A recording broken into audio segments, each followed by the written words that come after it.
ప్రస్తుతం నేనైతే విజయవాడలో ఒక పేరు మోసిన ప్రభుత్వ పాఠశాలలో అయితే ఉన్నాను. ఏకేటీపీఎం స్కూల్. అయితే మనతో మాట్లాడేందుకు స్కూల్ హెడ్ మాస్టర్ శ్రీనివాసరావు గారు సార్ అయితే ఉన్నారు. ఆయనతో మాట్లాడదాం.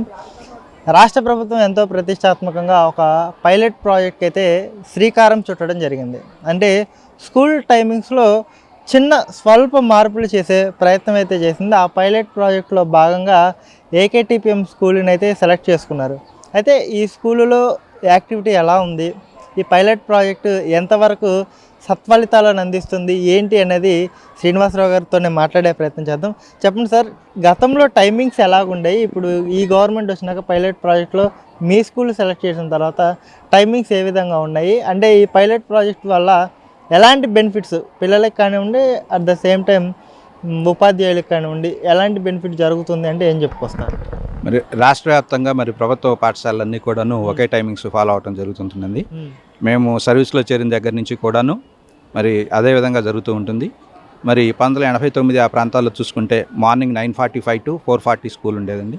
తర్వాత గవర్నమెంట్ వచ్చిన తర్వాత హైదరాబాదు జంట నగరాలని దృష్టిలో పెట్టుకొని మరి విద్యార్థులు, ఎంప్లాయీస్ అందరూ కూడాను ఒకే టైంలో రోడ్ల మీదకి రావడం, వెహికల్స్ ట్రాఫిక్ ఎక్కువగా ఉండడం వలన దాని టైమింగ్స్ మార్చేసి 9 గంటలకి విద్యార్థులు 9 గంటలకు పెడదాము, ఆఫీసులకు వెళ్ళే వాళ్ళందరికీ కూడా 10 గంటలకు అవుతుందని చెప్పి స్కూల్స్ 9 గంటల టైం మార్చారు. మాకు తెలిసి అదే కారణము. 9 గంటల నుంచి 4 గంటల వరకు జరిగేదండి. తర్వాత ప్రస్తుతం వరకు అదే జరుగుతుంది. ఇప్పుడు ఏంటంటే ప్రభుత్వం దీన్ని చేంజ్ చేయమని చెప్పి కొన్ని ఉపాధ్యాయ సంఘాలు కానివ్వండి, కొందరు సామాజిక కార్యకర్తలు కానివ్వండి, వీళ్ళందరూ కూడా అడిగారు. వాళ్ళ యొక్క విన్నపాన్ని దృష్టిలో పెట్టుకొని మరి దీని మీద ఏం చేద్దామనే దాని మీద ఒక పైలట్ ప్రాజెక్టుగా తీసుకొని మరి విద్యార్థులు, ఉపాధ్యాయులందరి అభిప్రాయాలు కూడా తీసుకొని దాని మీద ఒక నిర్ణయం తీసుకుందామని చెప్పి ప్రభుత్వం వారు ఈ విధంగా పెట్టామని చెప్పారు. గత వారం రోజులుగా మా పాఠశాల మార్నింగ్ 9 to 5 జరుగుతుంది. మరి అయితే ఈ శీతాకాలం అవడం మూలన సాయంత్రం పూట త్వరగా చీకటి పడడం, విద్యార్థులు మాకు దూర ప్రాంతాల నుంచి వచ్చేవాళ్ళు కొంచెం ఇంటికి వెళ్ళడానికి కొంచెం ఇబ్బందిగా ఉంది. మేము ఏం చేస్తుంటామంటే జనరల్గా పిల్లలు చీకటి పడే లోపు వాళ్ళ ఇంటికి చేరిపోవాలి. వాళ్ళు ఆడుతూ పాడుతూ వెళ్ళినా కానీ ఇంటికి సాయంత్రం చీకటి పడే లోపు వెళ్ళిపోవాలి. తల్లిదండ్రులు కూడా పిల్లల కోసం ఎదురు చూసే పని లేకుండా ఉండాలి అని చెప్పి మేము కోరుకుంటున్నాము. మరి అయితే మా ఉపాధ్యాయుల యొక్క అభిప్రాయాలు కూడా నిన్న కొంతమంది తీసుకోవడం జరిగిందండి. కొంతమంది యాజ్ యూజువల్ 9 to 4 ఉంటే బాగుంటుందన్నారు. కొంతమంది ఏమో గతంలో ఉన్న 9:45 to 4:40 ఉంటే బాగుంటుందని అన్నారు. మరి దాన్ని అంతేకాకుండాను కొంతమంది మరి 10 to 5 ఈ 9 to 5 కూడా ఉంటే బాగుందని కొంతమంది అభిప్రాయాలు కూడా వెలుగుచ్చారు.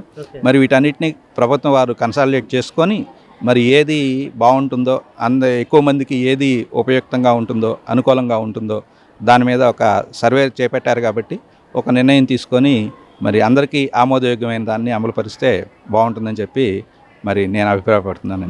మీ అభిప్రాయం ఏంటంటే సార్, అంటే 9:45 to 4:40 వరకు పెడితే బాగుంటుందా, లేకపోతే ప్రీవియస్ టైమింగ్సే కంటిన్యూ చేస్తే బాగుంటుంది అంటారు?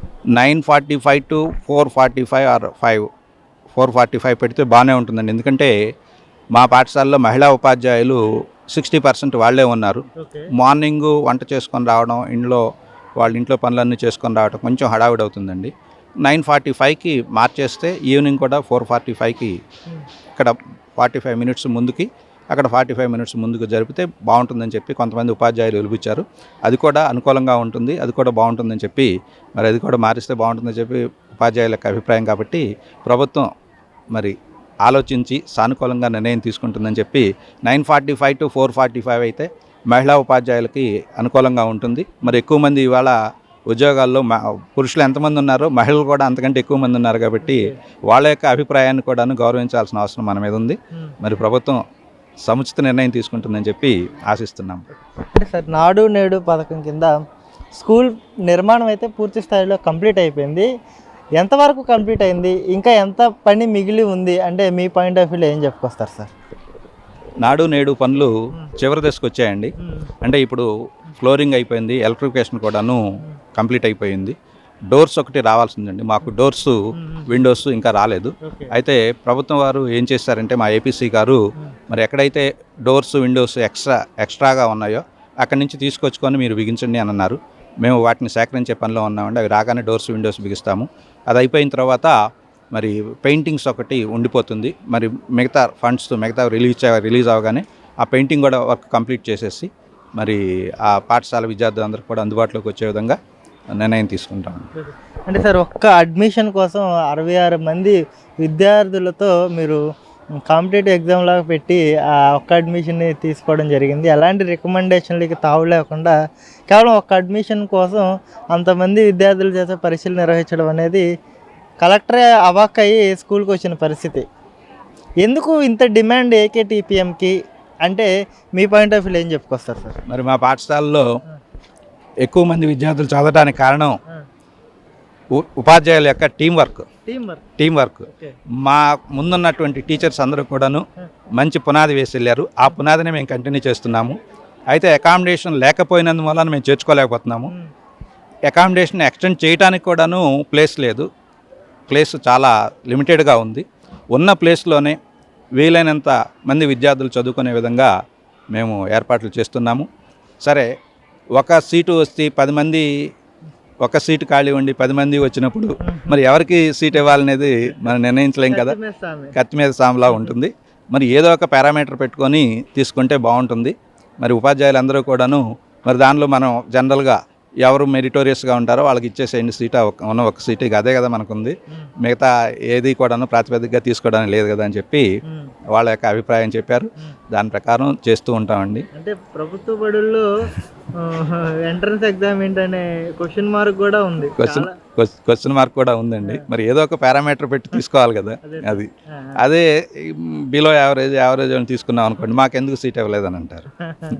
దాన్ని ఓవర్కమ్ చేయాలంటే మరి ఎవరు బాగా ఈ స్కూల్లోకి వచ్చారంటే బాగా చదువుకోవాలి, లేకపోతే మరి స్కూలు ఇంపాక్ట్ పోతుంది కదా. మీ ముందున్న వాళ్ళు బాగా చదివారు, స్కూల్కి గుడ్ నేమ్ తీసుకొచ్చారు, ఈ స్థాయికి తీసుకొచ్చారంటే మీరు కూడా బాగా చదవాలి అనే కాంపిటీషన్ పెట్టడం కోసమే, ఆ కాంపిటేటివ్ స్పిరిట్ ఇంప్రూవ్ చేయడం కోసమే, వాళ్ళల్లో కూడా కాంపిటేటివ్ స్పిరిట్ ఇన్కల్కేట్ చేయడం కోసమే ఈ టెస్ట్ పెట్టడం. వాళ్ళు ఏంటంటే ఒకవేళ ఇక్కడ సీటు మిస్ అయినా కానీ మళ్ళీ నెక్స్ట్ అకాడమిక్ ఇయర్ కూడా వచ్చేవాళ్ళు ఉన్నారండి. నెక్స్ట్ అకాడమిక్ ఇయర్ కూడాను మాకు సీటు వస్తుందేమోనని చెప్పి ట్రై చేసేవాళ్ళు ఉన్నారు ఆశతోటి. మరి వాళ్ళు కూడా అలా సీటు సంపాదించుకున్న వాళ్ళు కూడా ఉన్నారండి. అలా గత 2 సంవత్సరాల రిజల్ట్ తీసుకుంటే మా 2 years back state 5th rank వచ్చింది. విజయవాడ సిటీలో మొట్టమొదటిసారి స్టేట్ 5th ర్యాంక్ వచ్చింది. 500 ఓవరాల్ 500 ఏపీ వైడ్ 589 మార్కులతోటి ఫస్ట్ 5th ర్యాంక్ వచ్చింది. మండల స్థాయిలోను, జిల్లా స్థాయిలోను, తర్వాత నియోజకవర్గ స్థాయిలోను కూడాను ఫస్ట్, సెకండ్, థర్డ్ ప్లేసుల్లో ఉన్నాడు. ఏకేటీపీ స్కూల్ విద్యార్థులు ఉన్నారు. అందుకని చెప్పి ఈ డిమాండ్ ఉందండి.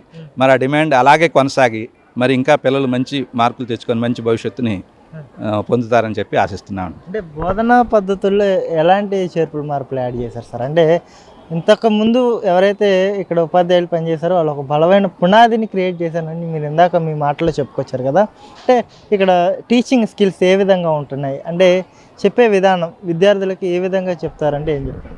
మరి మన పాఠశాలకు వచ్చేటువంటి విద్యార్థులందరూ కూడాను పేద మధ్యతరగతి కుటుంబీకుల నుంచి వచ్చేటువంటి విద్యార్థులు వస్తుంటారు. మరి వాళ్ళని ఇక్కడికి మనం ఇంటి దగ్గర కంటే మా స్కూల్లోనే మా దగ్గర ఎక్కువసేపు ఉంటారు, టైమింగ్స్ ఎక్కువసేపు ఉంటారు. కాబట్టి మేము వాళ్ళ మీద ప్రత్యేక శ్రద్ధ తీసుకుంటాం. ప్రతి టీచరు కూడాను ప్రత్యేక ఇయర్ బిగినింగ్ నుంచి కూడా ప్రత్యేక శ్రద్ధ తీసుకుంటారు. అంతేకాదు మాకు ఎక్కువ మంది స్ట్రెంత్ ఉండడం మూలన కొంచెం ఎవరైనా వెనకబడిన విద్యార్థులు ఎవరైనా ఉంటే మరి చదువు పరంగా వాళ్ళకి పుషింగ్ ఇవ్వడం కోసం మార్నింగ్ 1 hour, ఈవినింగ్ 1 hour క్లాసులు పెట్టేవాళ్ళం అండి. ఆ క్లాసులు అలా మా ముందు నుంచి కంటిన్యూ అవుతున్నాయి, ఇప్పుడు కూడా కంటిన్యూ అవుతున్నాయి. ఇయర్ బిగినింగ్ నుంచి కూడాను షెడ్యూల్ వేసుకొని ఆ షెడ్యూల్ ప్రకారం కంటిన్యూ చేస్తుంటాము. అందువల్లే మేము ఇంత మంచి ఫలితాలు సాధించడం, మరి ఈ స్కూల్కి అంత క్రేజ్ రావడం, ఈ స్కూల్లో చేరాలని చెప్పి మరి తల్లిదండ్రులు, విద్యార్థులు కానివ్వండి, ఈ స్కూల్కి పంపించాలని తల్లిదండ్రులు కోరుకోవడానికి కానివ్వండి కారణం.